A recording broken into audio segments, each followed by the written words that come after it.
Hello everyone and welcome back to my channel. My name's Keir Smith. Every year is an anniversary and so it shall be for the year 2025 when we look back and celebrate the anniversaries of some really great albums. I'm sure that all of the many record labels around the world will be rubbing their hands together at all of the potential reissues that could be done in this next calendar year. Albums released in the year 1965 will now be celebrating their 60th anniversary. Albums from 1975 will now be celebrating their 50th anniversary. It'll be 40 years since the classic albums from 1985 and 30 years from the classic albums from 1995. But by the time you get to 2005, it starts to feel like slim pickings. It seems to me that the more we pine for the great music of old, the more it's served up for us in a brand new, shiny package.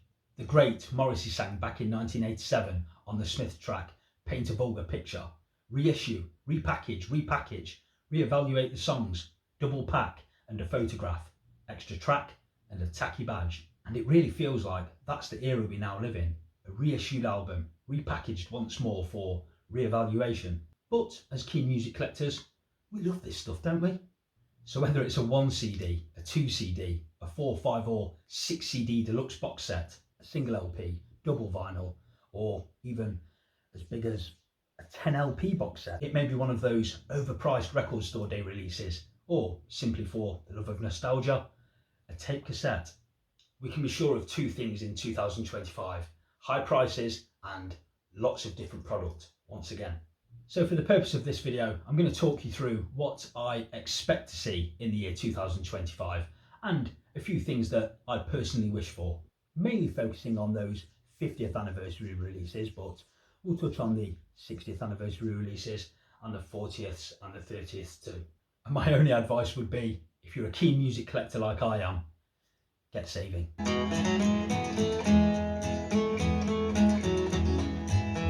So going back to some albums that are going to be celebrating their 60th anniversary next year, starting with the Beatles, I think that we might see a coloured vinyl release of the Help album around maybe August time when it was originally released back in 1965.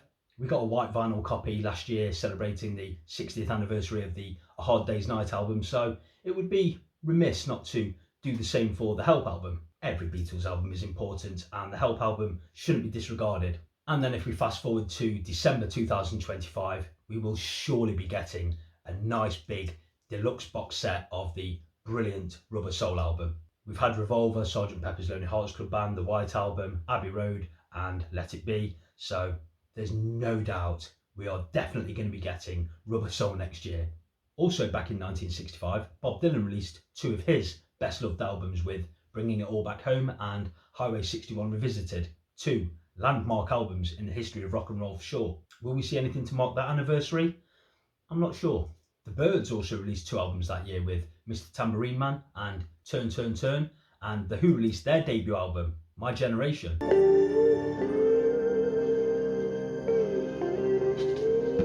So on to the albums that were released in 1975, celebrating their 50th anniversary next year. Another of Bob Dylan's best loved albums, the amazing Blood on the Tracks, was released in January 1975. And there have been various reissues of this album over the years, and we also got the More Blood on the Tracks album from the very popular Bob Dylan bootleg series some years ago. Will there be another reissue of that album? And if so, what else could be dug up to make it a viable and sellable product? Or it could even be simply remixed and I'd certainly go out and buy it. I love Blood on the Tracks. It felt like a very personal album to Dylan. Of course, he was going through a marriage breakup at the time. It really feels like he's wearing his heart on his sleeve here when he's singing songs like You're a Big Girl Now and Buckets of Rain, to name but two.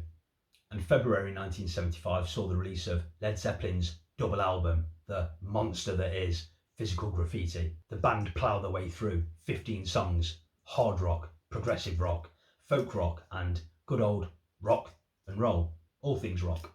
And it's a great album, and it would be strange if that particular album wasn't celebrated in some format next year.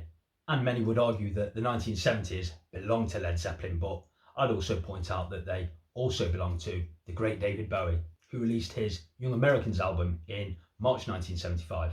And this is another album that I like very much. I love the title track. Somebody Up There Likes Me is great. Win is another great song. And who can forget the co-write with John Lennon, his first #1 single in America, Fame. All of those 70s albums seemed like an important move from David Bowie, and I'd like to see that one celebrated. And in May 1975, Wings released their fourth album, the brilliantly eclectic Venus and Mars album, an album that I personally love and hold very dear to my heart. There's so many good songs on this album. Loving Song, You Gave Me the Answer, Magneto Entertainium Man, Letting Go is a big favourite of mine. Medicine Jar, Listen to What the Man Said. That's about half the album, but trust me, all of it's good. And the McCartney camp have been faithful in releasing half-speed masters on vinyl of all of Paul's post-Beatles work, starting with his 1970 debut, the McCartney album, up to last year's Band on the Run. And so I'm sure in May, maybe early June 2025, we'll see that half-speed master of the Venus and Mars album, which I of course will welcome with open arms. Another band releasing their fourth album in June 1975 was a great one by Eagles with One of These Nights, another album I like very much, and you don't need me to tell you that the Eagles were huge in the 70s, and One of These Nights was a really big album for the band. It really shot them to superstar level. This album was a huge success and had some great singles with the title track and Lion Eyes, as well as the big fans' favourite, Take It to the Limit, and I rather like the Hollywood Waltz.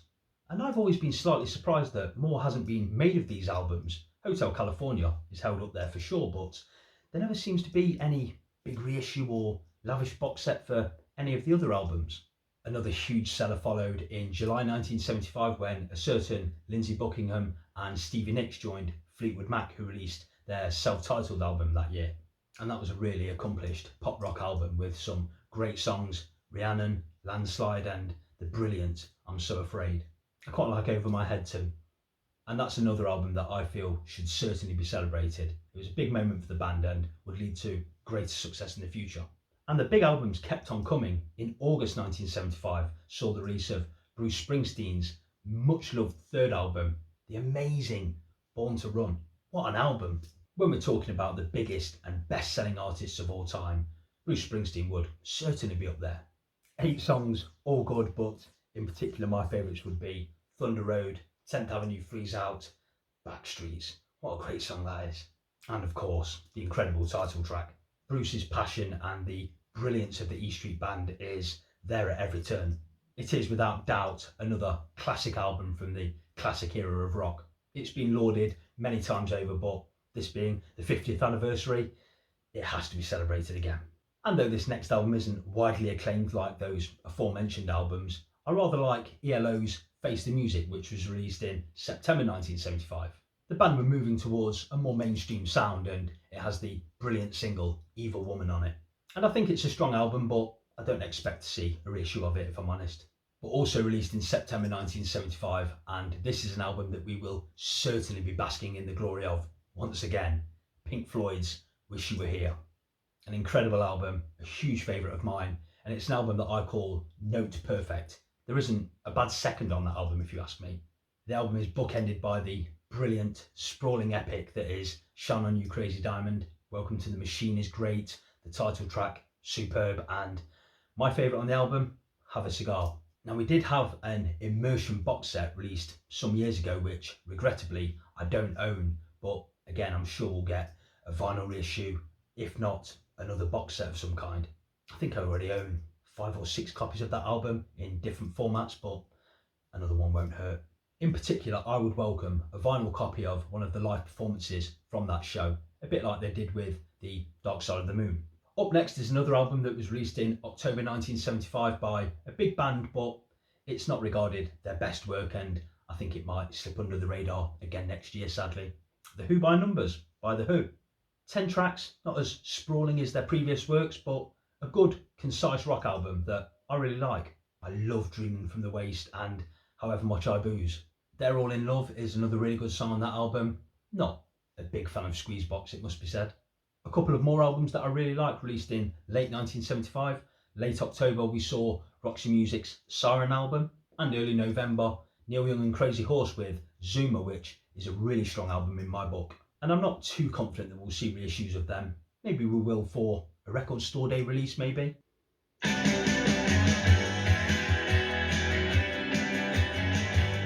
So now for a quick run through of some albums celebrating their 40th anniversary next year, some great albums from the year 1985. Meat is Murder by the Smiths, a band I hold dear to my heart, and for me there's never been enough celebration of their body of work. And of course last year was the 40th anniversary of their self-titled debut album, a remarkable album that came and went without much fuss really.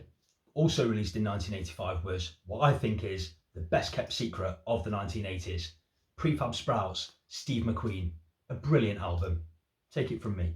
Stevie Nicks released her third solo album in 1985, Rock a Little, my favourite album by her.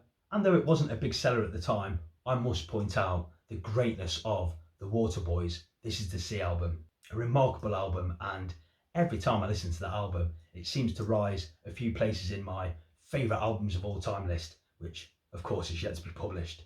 And another album that I love a lot, Sting's debut album, The Dream of the Blue Turtles.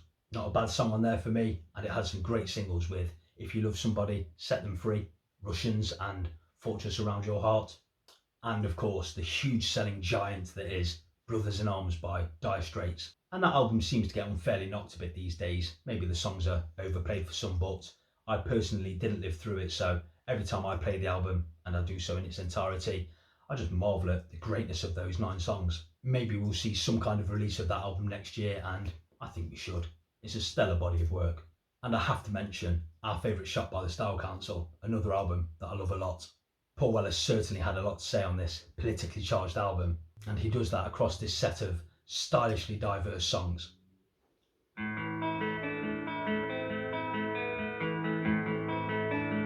And some great albums from 1995 which could certainly be held up for re-evaluation, and a lovely shiny reissue. The Bends by Radiohead, a truly exceptional album, and Blur's The Great Escape, which was dwarfed by the sales and lost in the shadow of Oasis' What's the Story, Morning Glory, but for me it's an infinitely more interesting album. It's my favourite album by Blur, and indeed one of my favourite albums of the decade. Different Class by Pulp was a great album, I listened to it recently, fantastic. Stanley Road by Paul Weller, not a favourite of mine, but a big album for him certainly. A Northern Soul by The Verve is another album I really like. And I think Foo Fighters' self-titled debut album was also released in 1995. That's a great album. Me and my brother Craig played that to death when we were kids, and I'm still very fond of it.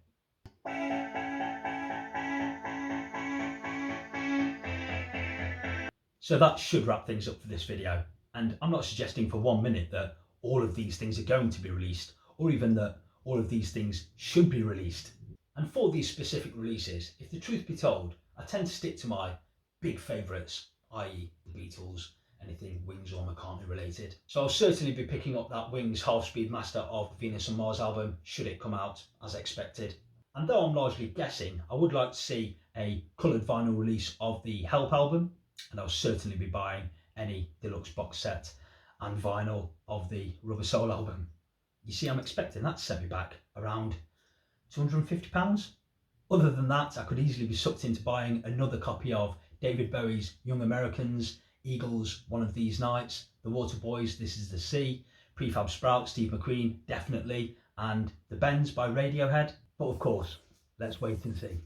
And please let me know down in the comments section below what potential reissues you're most looking forward to in 2025. And for fun, let me know how many copies of that album you already have. And once again, I'd like to sign off by thanking everybody for stopping by and watching this video. I really appreciate you being here, and I hope you enjoyed the video. And I'll see you for my next video sometime soon.